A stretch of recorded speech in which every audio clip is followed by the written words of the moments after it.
وصحبه ومن والاه.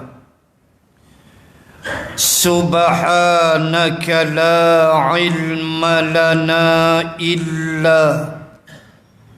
إلا ما علمتنا إنك أنت العليم الحكيم. بسم الله ما شاء الله لا حول ولا قوة إلا بالله العلي العظيم. أما بعد. Muslimin dan muslimat rahimakumullah. Sambung muka surat 79, perkara yang ke-8, Perang Tabuk dan memimpin haji wada'.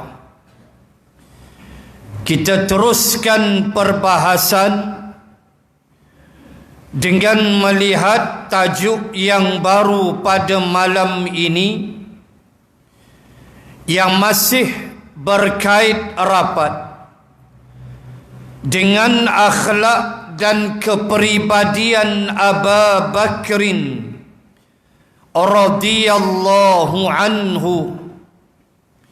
Dan malam ini adalah berhubung dengan Tabuk dan Hajjatul Wada'.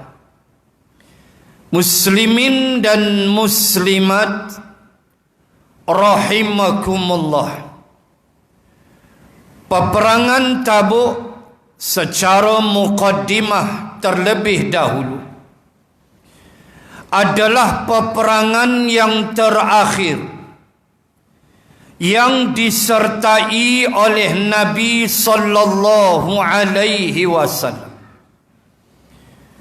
yang berlaku pada tahun yang ke-9 Hijrah, yakni setahun selepas pembukaan kota Makkah,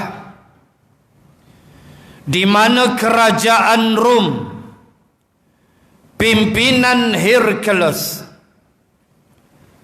kalau bahasa kita macam nak try Nabi lah kot. Begitulah.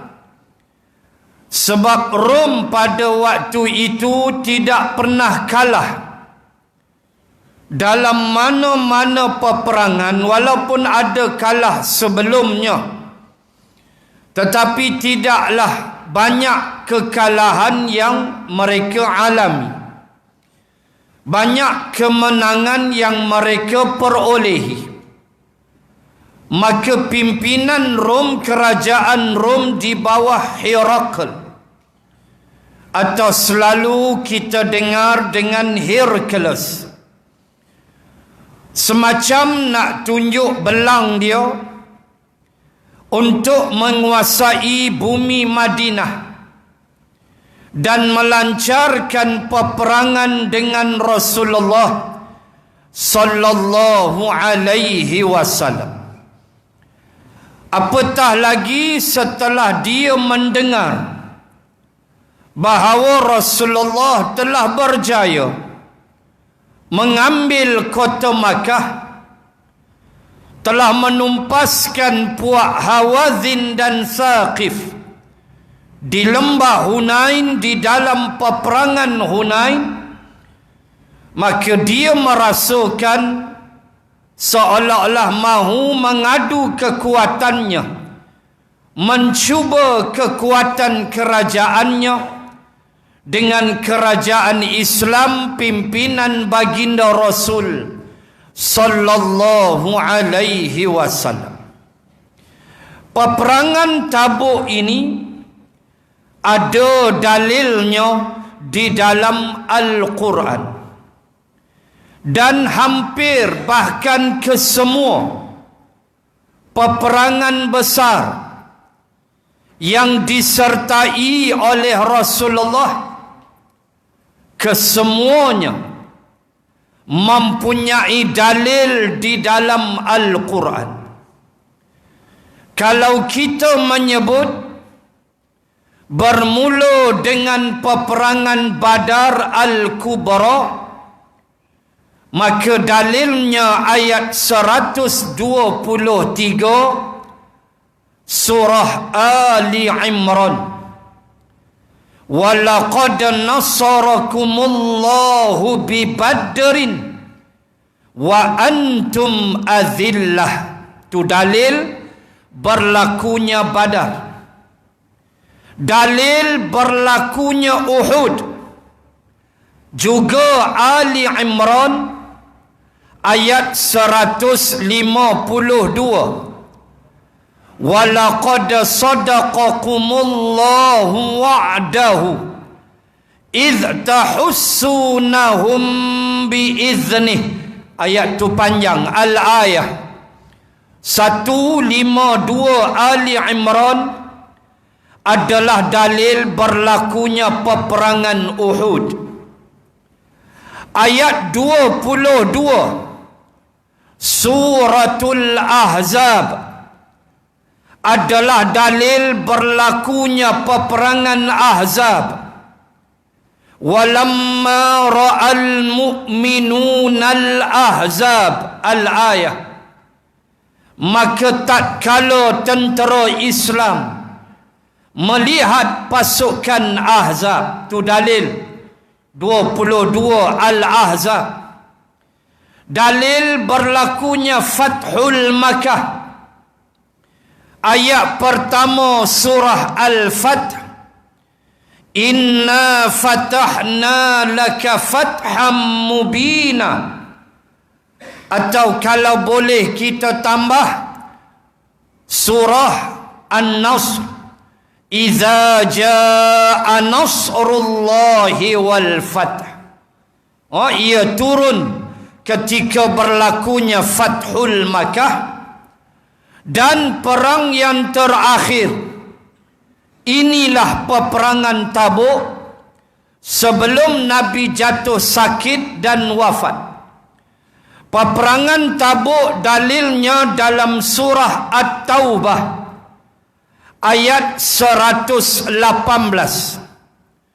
Wa 'ala ats-tsalatsah alladzina mukhallifun وَضَاقَتْ عَلَيْهِمُ الْأَرْضُ بِمَا رَحُبَتْ. Al-ayah. Panjang ayat dia. Saya baca di pangkal sahaja. Allah berfirman, dan terhadap 3 orang yang diterima taubatnya oleh Allah. Walaupun Allah tidak menyebut secara khusus akan kalimah Tabuk, tetapi bila kita buka tafsir, maka ayat 118 At-Taubah adalah berkisar kepada kisah 3 orang sahabat Nabi yang dipulau oleh Rasulullah dan para sahabat kerana enggan menyertai peperangan Tabuk. Jumlah mereka 30 orang. Tetapi Allah menyebut 3 sahabat yang terbesar, iaitulah Ka'ab bin Malik, kemudian disebut dengan Murarah, dan kemudian Hilal bin Umayyah. 3 sahabat ni sahabat, kira sahabat besar lah. Termasuk paling besar dalam 3 ni adalah Ka'ab bin Malik, kerana dia adalah penyair Rasulullah sallallahu alaihi wasallam. 3 orang ni tidak pergi ke perang Tabuk kerana diuji Allah dengan buah kurma yang sedang masak. Oh, waktu tu pula musangking baru nak keluar. Allah, tuan-tuan. Punca pendapatan musangking tu lah. Tiba-tiba Nabi suruh ajak pergi perang. Hai, tuan-tuan. Musangking, tuan-tuan, sekilo berapa lah jatuh dah. Tinggal 22, 23 ya sekilo. Baik raup, baik balik pulau jatuh dah. Dia tak jadi glamour dah lah ni. Harga dia rendah dah. Udang merah pula naik angin. Dengan black tone. Tu awal lagi naik angin. Tapi musangking nampak jatuh. Tuan-tuan muslimah. Jatuh-jatuh pun lincin juga 2 biji. Tuan-tuan muslimin muslimat. Kurma tengah masak. Tambah Ka'ab bin Malik, kebun kurma dia punya luas. Masak dah nak ambil. Tiba-tiba Nabi perintah menuju medan Tabuk. 3 orang ni mereka jujur. Mereka tak seperti munafiqin. Ada tak munafiqin yang tak pergi? Ada. Bagi alasan Dolah bin Ubay tak pergi. Macam-macam alasan tipu. Nabi menyangka baik sahaja. Sebenarnya mereka menipu. Tapi 3 orang ni jujur sejujur-jujurnya. Dalam keadaan cuaca Madinah pada waktu itu amat panas. Terlalu panas. Menyebabkan puak-puak munafik mereka jumpa Rasulullah, mereka menyembang dengan Nabi, mereka beri alasan tak nak pergi perang, dan yang paling jahat, mereka hasut sahabat jangan pergi. Tuan-tuan, Allah berfirman,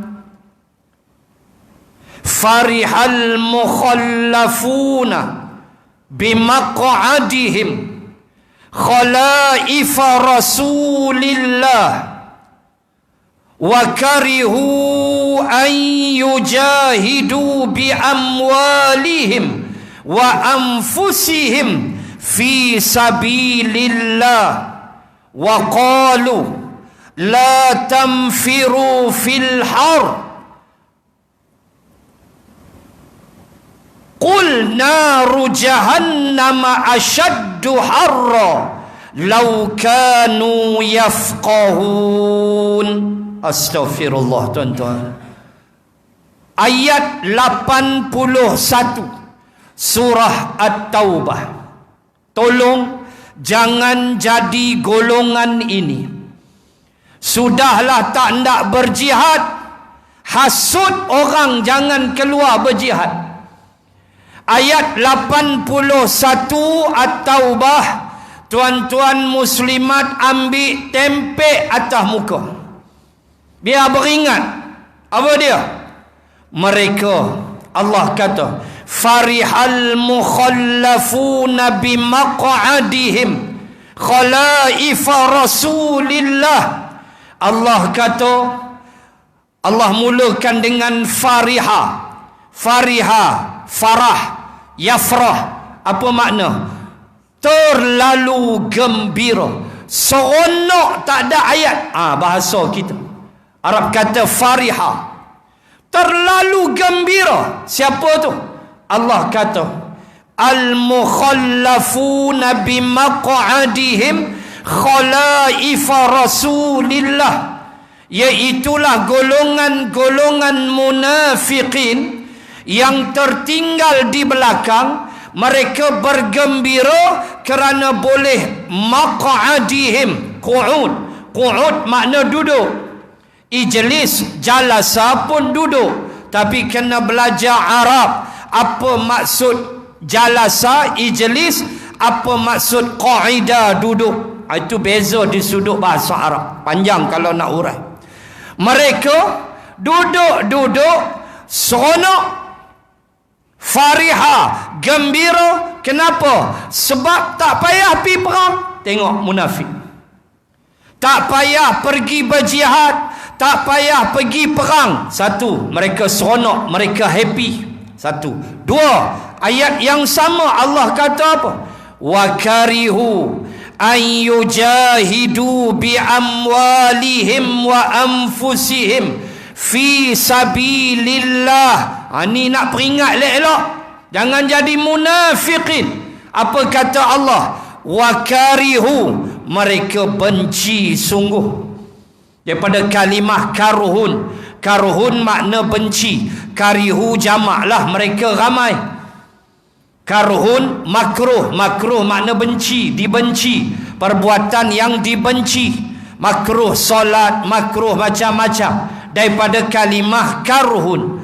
Baik, Allah dedahkan perangai orang munafik. Tuan-tuan, ada yang ni ubatlah hati elok-elok. Apa dia? Wakarihu, benci, tak suka. Apa yang tak sukanya? Ayyujahidu bi amwalihim wa anfusihim fi sabilillah. Tak gemar, tak suka infak harta untuk jihad sabilillah. Bagi diri, infak diri untuk jihad sabilillah. Perjuangan Islam memerlukan harta. Mereka tak hendak, mereka tak suka. Ada yang ni nifaq. Jaga elok-elok. Allahu Akbar. Takut sungguh kita dengan ayat ni. Sebab orang munafik, mereka tidak suka berjihad dengan harta benda dan jiwa mereka. Mereka tak hendak infak diri mereka fi sabilillah, kata Allah, di jalan Allah. Mereka tak hendak bersusah untuk membela Islam. Mereka lebih senang duduk seronok happy dalam dunia ni.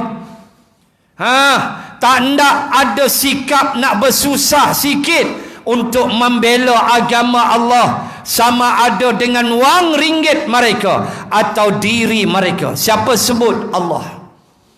Lepas tu apa perangai jahat dia? Tengok ayat yang sama 81. Punya perangai waqalu, lalu mereka berkata, la tamfiru fil har, janganlah kamu keluar pergi berperang, kan panas ni. Hampa tak mau pi, duduk diam-diam. Dalam apa? Penakut, bacul, bakhil, tak nak infak harta sabilillah di jalan Allah. Lepas tu kempen pula, la tamfiru fil har, jangan keluar pergi perang, jangan. Panas ni, har panas. Jangan keluar. Memang panas waktu tu Allah uji. Jangan keluar. Lalu Allah hajar Nabi jawab, qul, jawab wahai Muhammad, naru jahannama asyaddu harra. Jawab wahai Muhammad, beritahu mereka, adalah neraka Jahannam itu lebih dahsyat panasnya. Kalau kamu kata Madinah ni panas, menyebabkan kamu bermalas-malas untuk berjihad menghadapi Rom, perang Tabuk, maka jawab wahai Muhammad, neraka lagi panas. Allahu Akbar. Lau kanu yafqahun, kalaulah mereka memahaminya, kata Allah. Tu tuan-tuan, jaga sifat ni bahaya, boleh melekat dekat sesiapa sahaja. Sudahlah tak mau berjihad, tak mau pergi Tabuk, kempen pula jangan pi sebab cuaca panas. Lalu Allah kata neraka Jahannam lagi panas. Na'udzubillah, ya Allah. Tuan-tuan, mereka 30 orang, 3 ni jujur, hak lain tu kelentong Nabi. Macam-macam alasan. Ada yang kata tak sanggup ke Tabuk sebab tak boleh tengok yang bermata biru, kami kuat nafsu. Pula dah munafik ni, pergi kelentong Nabi. Tak boleh tengok, saat lagi pergi sana jumpa perempuan Rom mata biru, kami tak boleh tengok, lain macam, dia kata. Nabi sangka baik aja. Macam-macam alasan yang mereka beri. Tetapi 3 orang ini jujur sejujur-jujurnya, memberitahu bahawa kami tak pergi sebab kami memang malas kerana kurma dah masak. Jujur. Maka mereka di pulau 40 hari.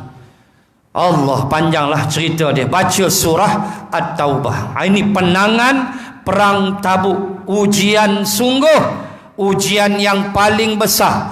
Bahkan sebelum daripada Nabi nak pergi Tabuk, puak-puak munafikin ni sibuk jumpa Nabi, suruh Nabi kerat reben rasmi Masjid Dirar. Pi rasmi masjid depa buat satu masjid lagi, masjid yang Allah kata wa tafriqan bainal mu'minin, masjid yang memecah belahkan orang beriman. Dah ada dah Masjid Nabawi elok dah waktu tu, kalut hampa pi buat masjid lain yang disebut sebagai diraran masjidan, Masjid Dirar. Munafik yang bena, depa kolek duit buat satu masjid lain, tak ada tujuan lain kata Allah melainkan untuk memecah belahkan perpaduan orang beriman. Lalu mereka jumpa Nabi, minta Nabi pi rasmi masjid depa. Nabi kata tak ada pasal, aku nak pi perang. Tu dia kerja dia. Aku nak pi perang kata Nabi. Lalu bila Nabi pergi Tabuk, balik daripada Tabuk, datang arahan Allah melalui Jibril supaya Nabi membakar Masjid Dirar. Balik tu bakar lalu, bukan rasmi, bakar tu. Sebab ia adalah masjid yang dibina bukan untuk keimanan dan ketakwaan. Baik, tuan-tuan muslimin muslimat, ujian sebut dah tadi, munafik pun kita sebut dah, cuaca yang panas kita sebut dah. Ini ujian perang Tabuk. Jumlah tentera 30,000 orang, tentera Islam 30,000, 10,000 adalah tentera berkuda. Oh, ramai tu. 10,000 tentera berkuda. Dan bagaimana infak yang paling besar, sahabat infak, waktu itulah Abu Bakrin mengeluarkan jawapan. Dia bagi habis semua harta dia, sampai tak ada apa dah, sampai dia kata yang tinggal hanya Allah dan Rasul. Waktu itulah waktu perang Tabuk. Adapun Saidina Uthman 700 ekor kuda. Sayyidina Osman 700 ekor kuda, siap dengan ladam pelana, siap dengan tali kekang, siap semua 700. Sayyidina Umar separuh harta dia infak. Sahabat semua mengeluarkan harta untuk jihad sabilillah perang Tabuk. Bergerak dalam keadaan panas yang tak ada ayat untuk kita sebut. Nak pergi pula ke kawasan nama dia Tabuk. Tabuk ni padang pasir. Alah, ada salji lah. Tabuk dia sejuk, ada salji atas sikit daripada Jordan. Nak sampai dekat Syria. Bayang daripada Madinah tu naik ke atas. Tabuk padang pasir yang luas. Situlah nak bertembung dengan kerajaan Rom pimpinan Hercules. Tetapi Allah Subhanahu wa ta'ala memberikan kemenangan awal kepada Rasulullah dalam bentuk macam mana? Iaitu sepanjang perjalanan Nabi nak menuju ke Tabuk, kampung-kampung, puak-puak yang ada di tepi-tepi jalan tu, mereka bergabung dengan Nabi. Mereka ada yang membayar jizyah, meminta perlindungan kepada Nabi. Maka Nabi menerima perlindungan mereka, dan tindakan mereka seolah-olah menambah jumlah kekuatan tentera kepada Rasulullah. Itu kemenangan awal Nabi. Dan berita ini sampai kepada Hercules. Bahkan ada seorang Gubernur Ilya, ada satu tempat nama Ilya. Gubernur ni awal lagi menghulurkan salam perdamaian kepada Rasulullah dan bergabung dengan Nabi. Menyebabkan Heraklius bila sampai maklumat ni, dia jadi takut. Sebab dia tahu dah penangan Rasulullah. Dia jadi gerun, dia jadi takut. Nabi berada di Tabuk selama 20 hari.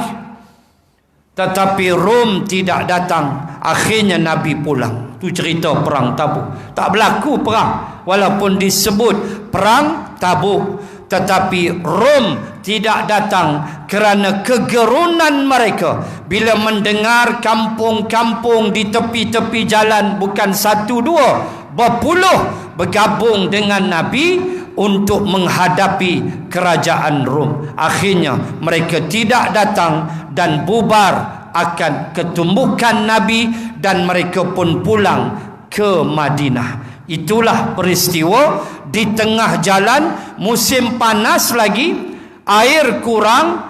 Lalu bagaimana ketika mereka belum mendapat air hujan, hujan turun waktu tu, Nabi doa hujan turun.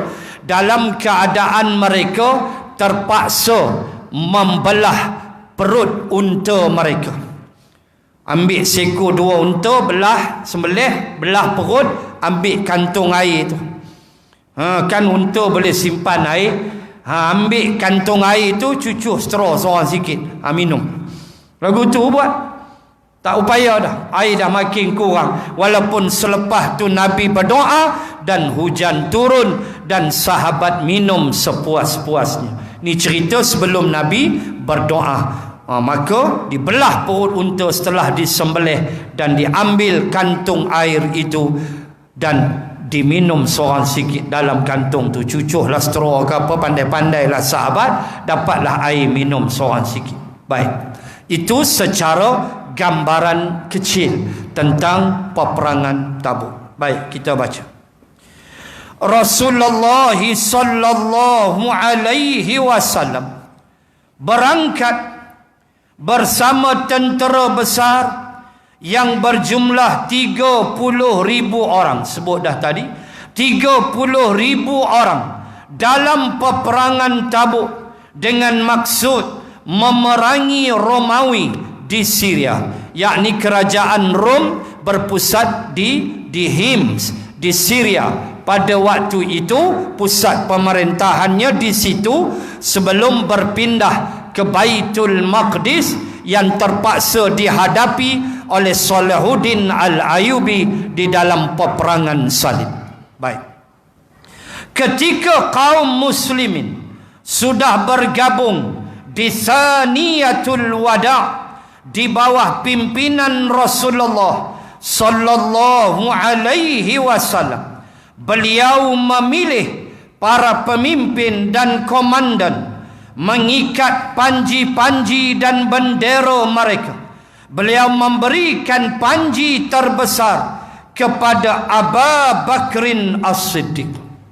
Sampai di suatu tempat, Saniyatul Wada', min Saniyatil Wada', jalan namanya Saniyatil Wada', yang kita nyanyi dalam nasyid. Daripada arah itulah Rasulullah datang menuju ke Madinah dalam peristiwa hijrah. Maka bagaimana sampai di situ? Nabi mula mengatur 30,000, pecah, grup ni komandan, grup ni ketua dia, dan bendera panji-panji diserahkan sebagai pencetus semangat, dan bendera panji yang paling besar diserahkan kepada Abu Bakrin radhiyallahu anhu. Ini penghormatan bagi Abu Bakrin. Baik. Dalam peperangan ini ada beberapa sikap Abu Bakrin radhiyallahu anhu, di antaranya tentang kematian Abdullah Al-Bijadain. Jadi kita tengok siapa dia. Abdullah bin Mas'ud telah berkata, ketika kami bersama Rasulullah sallallahu alaihi wasallam pergi ke Tabuk untuk berperang. Pada suatu malam kami tidur semuanya untuk istirahat. Cerita Ibnu Mas'ud, selang beberapa hari kami berjalan, macam biasalah kami berehat dan tidur di malam hari. Tuan-tuan ingat padang pasir, no? Perang padang pasir, kepanasan pula waktu tu tak dapat mahu digambarkan. Baik, berehat, tidur kesemuanya. Pada tengah malam aku terbangun dari tidur. Kemudian aku berdiri untuk melihat Rasulullah sallallahu alaihi wasallam. Inilah para sahabat. Risau ni, ya Allah, ya Tuhan. Sampai pernah dalam riwayat mereka tengok Nabi tak ada pada suatu majlis. Tengok Nabi tak ada, lama benar Nabi hilang. Tiba-tiba Nabi kembali. Lalu Ibnu Mas'ud lah yang bertanya, ke mana ya Rasulullah? Lalu Nabi kata, aku bertemu dengan beberapa ekor jin dan mengislamkan mereka. Itu ada riwayat yang lain. Nak sebut sifat para sahabat, dia tak boleh. Ibnu Mas'ud bangkit tidur, dia tengok Nabi lena dah. Tengok Rasulullah dulu. Itulah sahabat. Dalam peperangan Uhud, ketika mana sahabat pulang ke Madinah, seorang muslimat yang kehilangan 3 anaknya, 2, 3 lebih kurang begitu. Dia tak fikir dah anak dia. Dia tak tanya dah anak dia. Tapi dia tanya Rasulullah. Dia kata, Rasulullah macam mana? Sahabat kata, Rasulullah cedera tapi selamat. Lega aku dengar, kata muslimat ni. Tanya Nabi dulu. Sayang cinta kasih kepada Rasul sallallahu alaihi wasallam. Maka kita pun begitu. Qul in kuntum tuhibbunallaha fattabi'uni. Macam mana tanda sayang pada Nabi? Ayat 31 Ali Imran. Macam mana tanda kita cinta? Nabi ajar fattabi'uni. Kalau kamu sayangkan, kalau kamu ndak Allah dan Rasul sayang kepada kamu, maka ikutlah aku, kata Rasulullah. Ikut Nabi, Allah akan sayang kita. Itu dalam ayat 31 Ali Imran. Walau orang benci, tapi Allah sayang. Itulah yang kita nak cari di dalam hidup kita. Maka bila fattabi'uni, ikut aku, maka ikut Nabi. Jangan ikut sekerat-sekerat. Ikut setakat mana yang Nabi ajar dan kita faham. Maksud saya, ikut sampai Nabi ajar Islam ni mesti berdaulat. Ikut sampai Nabi ajar kita mesti menghadapi musuh-musuh Allah yang tidak senang dengan agama Allah subhanahu wa ta'ala. Benda-benda ni Rasulullah ajar kepada kita. Muslimin dan muslimat sekalian, sayangnya mereka. Maka Ibnu Mas'ud bangun daripada tidur, terbangun, tengok ke tempat tidur Rasulullah. Baik. Namun kata Ibnu Mas'ud, aku tidak melihat beliau pada tempat tidurnya. Tengok-tengok Nabi tak ada.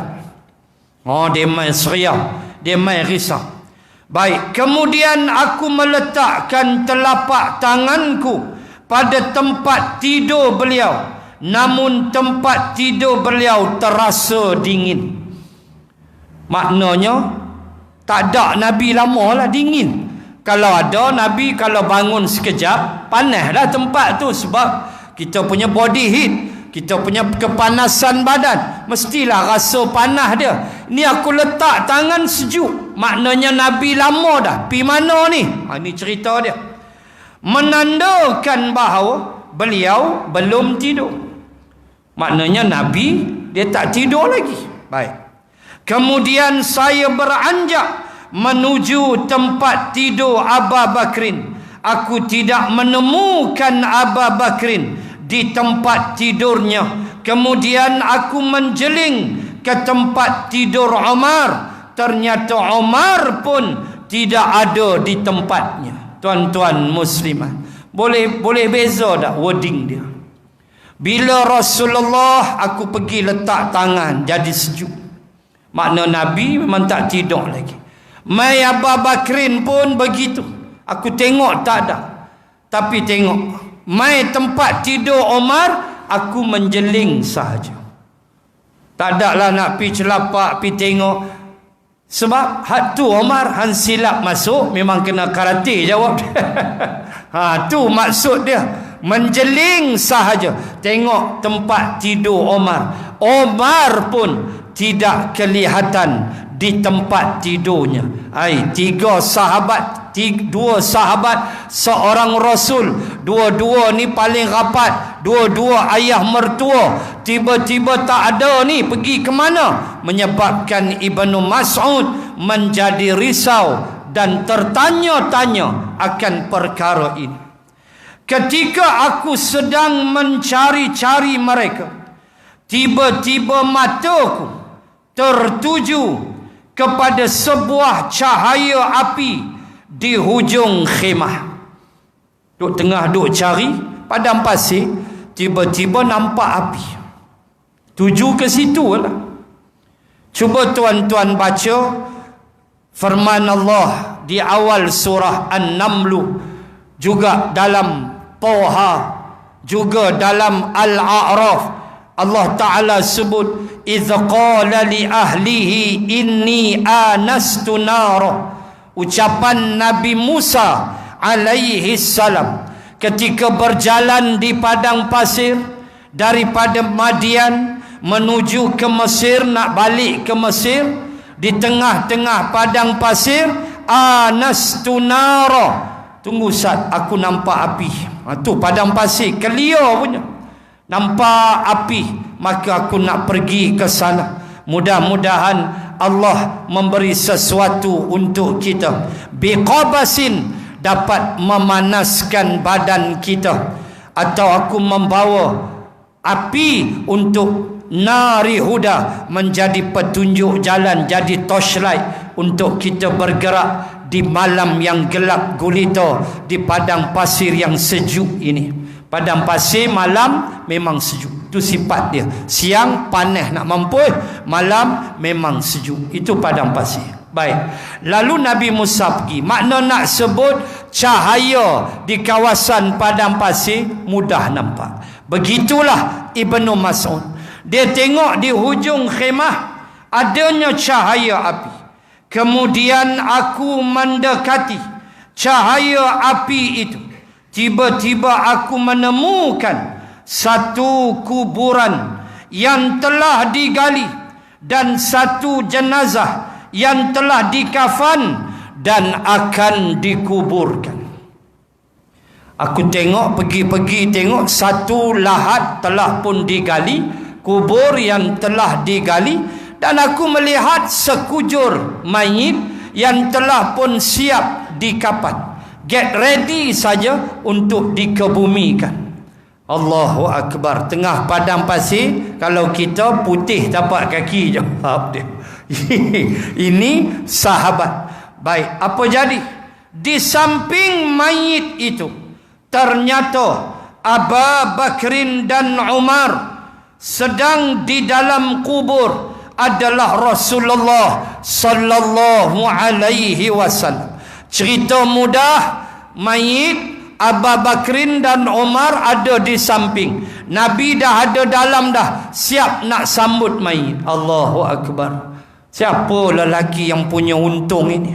Keuntungan yang besar yang dia dapat kerana yang sambut jasadnya ialah tangan manusia yang paling mulia, baginda Rasul sallallahu alaihi wasallam. Tiada keuntungan yang mahu kita gambarkan.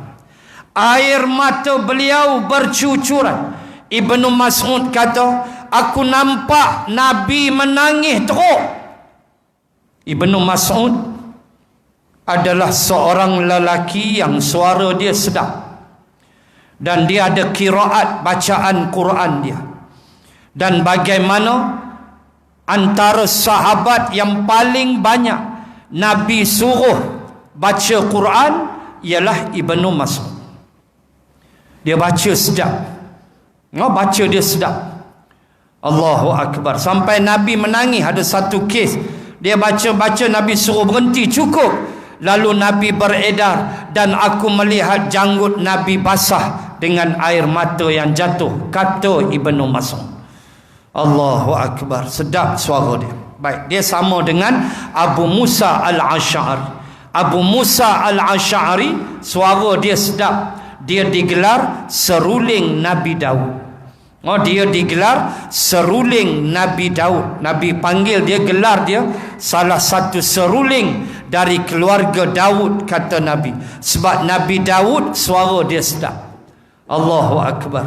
Sampaikan gunung ganang turut sama. Kalau Nabi Daud berzikir, gunung akan bergema mengikut zikir Nabi Daud. Dan burung seolah-olah berhenti mengibarkan sayap dia. Punya hebat suara Nabi Daud alaihi salam. Baik, itu Nabi gelar Abu Musa Al-Asy'ari, yang juga suara dia sedap. Nabi gelar dia seruling Nabi Daud. Baik, Rasulullah bercucuran air mata Nabi. Kemudian beliau menghadap kiblat.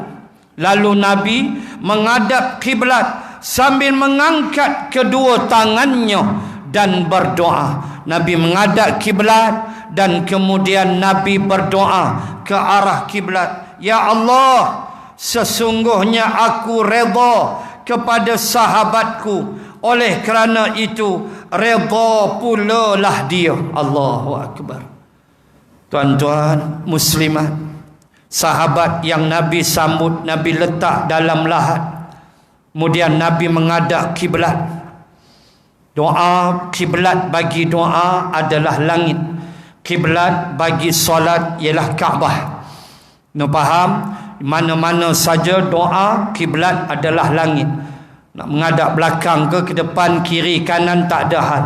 Tapi solat, kiblat kita Masjidil Haram, iaitulah Kaabah.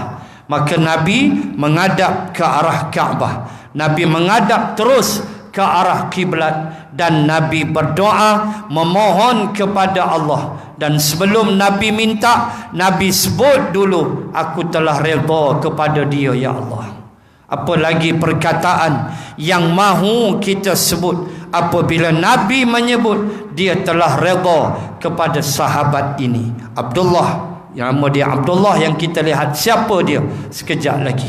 Dan Nabi minta kepada Allah, oleh kerana aku redha pada dia ya Allah, maka engkau redhalah kepada dia.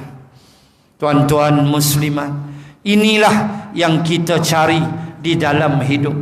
Mencari keredaan Allah walau dibenci manusia, walau diganggu manusia. Carilah redha Allah subhanahu wa ta'ala. Dalam keadaan bila kita dapat keredaan Allah, tuan-tuan, istilahnya makan tak habis, tu aja nak sebut. Allah subhanahu wa ta'ala bila dah redha kepada hamba-Nya, maka siaplah. Dalam hadis kudusi, Allah kata, akulah yang menjadi tangan yang dia menggunakannya, akulah yang menjadi kaki ketika dia berjalan menggunakan kedua kakinya. Maknanya Allah menyertai bersama dengan dia, redha Allah ke atasnya. Maka carilah keredaan Allah subhanahu wa ta'ala dengan amalan-amalan soleh yang berbagai-bagai cabang yang boleh kita buat untuk mencapai redha Allah subhanahu wa ta'ala. Walaupun kita tidaklah akan menjadi seperti para sahabat yang memang diredai Allah, tetapi kita hendak bukan murka Allah, redha-Mu ya Allah subhanahu wa ta'ala. Nabi doa minta Allah redha kepada si mayit ini. Aku bertanya, kata Ibnu Mas'ud, siapakah orang yang meninggal ini? Mereka menjawab, beliau adalah saudaramu Abdullah Zu Al-Bijadain dan beliau baru saja meninggal awal malam ini. Rupanya yang meninggal adalah saudara kepada Ibnu Mas'ud, namanya Abdullah dan digelar Zu al-Bijadain. Bagaimana dia meninggal di awal malam itu? So Nabi, Abu Bakrin dan Umar memproses jenazahnya dengan tidak mahu mengganggu sahabat yang sedang lena, sahabat yang sedang berehat, termasuk Ibnu Mas'ud. Maka Nabi menguruskannya dengan dua ayah mertuanya, dan itulah yang disebut oleh Abu Bakrin. Mereka menjawab, itulah saudaramu Abdullah Zu al-Bijadain yang meninggal pada awal malam ini. Ibnu Mas'ud berkata, demi Allah, aku berangan-angan sekiranya akulah yang meninggal pada malam itu. Tengok, berangan aku, kalaulah aku yang meninggal. Pasal apa? Sebab Nabi sambut dalam lahat. Apa ndak lagi? Rasulullah sambut, Rasulullah doa pula minta Allah redha. Nak apa lagi? Tu yang Ibnu Mas'ud kata, kalaulah aku yang mati malam ni. Aduh tuan-tuan. Sebab apa? Rasulullah sallallahu alaihi wasallam, tiada perkataan yang mahu kita lafazkan kehaibatan baginda Rasul sallallahu alaihi wasallam. Apabila mayit dimasukkan ke dalam liang lahat, maka Abu Bakrin membaca Bismillah wa ala millati Rasulillah wa bil yaqini wa bil ba'thi ba'dal maut. Dengan nama Allah dan atas agama Rasulullah sallallahu alaihi wasallam, dengan kepastian dan kebangkitan setelah kematian. Abu Bakrin membaca perkara itu, mengajar kita bahawa mati itu pasti dan kebangkitan selepas mati adalah pasti. Ingat, sampai masanya, puluh ribu kali kita ulang, kita akan pergi meninggalkan dunia yang sebentar ini. Nama dia mati. Dan keyakinan itu yakin? Ya. Maka yakinlah juga kita kepada ba'tha, hari kebangkitan sesudah mati. Walaupun kita tidak dapat melihat lagi, yang kita dapat lihat ialah kematian adik-beradik, saudara mara, ayah, ibu, isteri dan sebagainya. Tetapi hari kiamat kita belum lihat lagi, kebangkitan belum lihat lagi, tetapi keyakinan mesti ada. Maka adakah yakin sekadar yakin? Jawabnya tidak. Keyakinan mesti diisi dengan amalan. Tak boleh yakin saja. Yakin mati ni ada, pergi semayang tak? Buat apa yakin macam tu?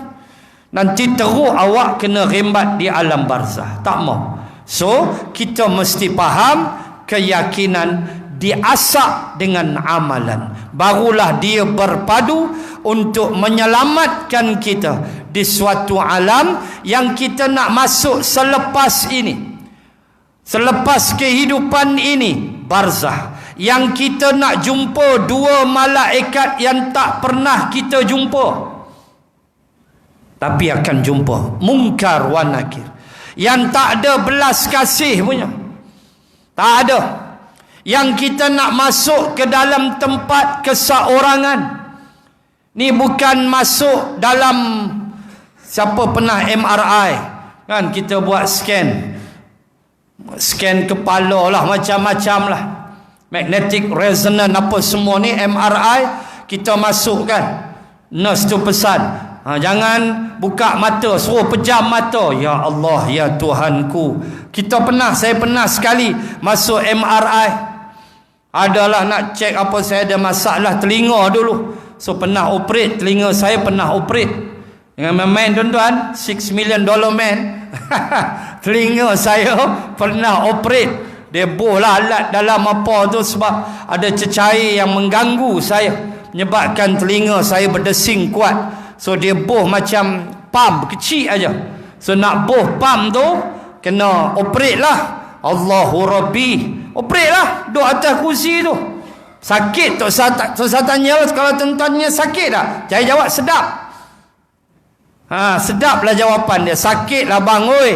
Jarum punya panjang masuk dalam telinga, operate. Nak pi bubuh motor tu kecil warna putih. Dia pump air tu. Lega, alhamdulillah, biiznillah. Sebelah kanan berdesing kuat, tak boleh tidur. Allahu Akbar. So sebelum operate tu masuk MRI, nak check kod lah, ganggu otak ke apa ke. Kita pun baring, lebih kurang lama ke dekat setengah jam. Nurse kata pejam mata ya, jangan buka. Allahu Akbar. Dalam hati kita tak tahu, dalam hati kita sagi aku buka mata, pecah dua apa kepala aku ni. Dia macam-macam. Duk fikir macam-macam. Pejam mata, saat lagi masuk tangan keras tak boleh bergerak. Dalam hati duk menyimbang lagu manalah aku nak duduk dalam kubur lagu ni. Macam manalah ya Allah aku nak baring dalam kubur nanti. Tara MRI ni pun semak dah aku. Duk terfikir juga tu. Pucat juga setengah jam. Duk tarik keluar. Allahu Akbar. Pucat tuan-tuan, dapat result alhamdulillah. Dia tak ganggu saraf otak, alhamdulillah. So operate belah telinga aja. Kalau dia kena belah tu, saya ingat dia gaji kepala aku apa. Boy, na'udzubillah. Na'udzubillahi min zalik. Maka nak sebut, kita akan masuk tempat tu tuan-tuan, oi, seorang-seorang. Yakin tak? Yakin. Yakin saja, tak mau amalan. Kan Nabi kata fama ba'dahu aisaru minhu, siapa yang selamat di alam barzah, alam sesudah menjadi beres. Alam barzah selamat, alam selepas barzah lagi beres. Bertitian sirat beres, timbang beres, tu Nabi sebut. Siapa yang wa illam yanju minhu fama ba'dahu ashadda minhu. Siapa yang gagal di alam barzahnya, maka alam sesudah lagi teruk. Kunci indikator dia alam barzah. Beres barzah, bereslah alam sesudahnya. Maka sebelum kita ke barzah, Allah bagi peluang fil ardi qarara, di bumi tempat menetap ini Allah bagi peluang. Dengan duit yang ada kita tolong orang, dengan ilmu kita curah, pakai amal seorang sikit, dengan diri pemikiran kita buat untuk agama Allah selamat insya-Allah. Nak elak tak boleh. Nak elak kata nak pergi jumpa jabatan pendaftaran negara ke, atau pergi jumpa bilik mayit hospital Kulim ke apa, abang dekat staf kata saya tak nak mati, boleh? Ada tak borang tak nak mati? Kau ada lah. Kau ada, saya ingat berebut isi. Tak nak mati, tak ada. Hak jaga hospital bilik mayat tu dia awal lagi qalu. Tuan-tuan muslimin dan muslimat, inilah realiti. Maka keyakinan dengan amalan. Jangan yakin tapi tak bersiap. Na'udzubillah, susah kita nanti. Baik. Next. Memohon untuk mendoakan kaum muslimin. Yang tu insya-Allah kita bahas pada kuliah ekstra hari Senin minggu ke-5. Ekstra insya-Allah 31 hari bulan Julai, insya-Allah memohon untuk mendoakan kaum muslimin. Dan seperti mana biasa kita ada infak sabilillah macam biasa, untuk kebajikan, lajnah kebajikan macam biasa, infak sabilillah. Dah sebut dah tadi, antara sifat orang munafik, dia benci pada jihad sabilillah. Infak harta apa, dia menyampah. So jangan, kita beramal dengan ilmu yang kita belajar, bagi walaupun sedikit. Yang penting kita buang sikap nifak daripada diri kita. InsyaAllah kita jumpa 31 hari bulan Julai. Bismillahirrahmanirrahim. الحمد لله رب العالمين. الصلاة والسلام على رسول الله وعلى آله وصحبه أجمعين. اللهم زدنا علما وارزقنا فهما. اللهم ارزقنا فهم النبيين وحفظ المرسلين. اللهم اجعل جمعنا هذا جمعا مرحوما وتفرقنا من بعده تفرقا معصوما. ربنا آتنا في الدنيا حسنة وفي الآخرة حسنة وقنا عذاب النار. وصلى الله على رسول الله وعلى آله وصحبه وبارك وسلم والحمد لله رب العالمين. سبحانك اللهم وبحمدك نشهد أن لا إله إلا أنت ونستغفرك ونتوب إليك. والله أعلم. السلام عليكم ورحمة الله وبركاته.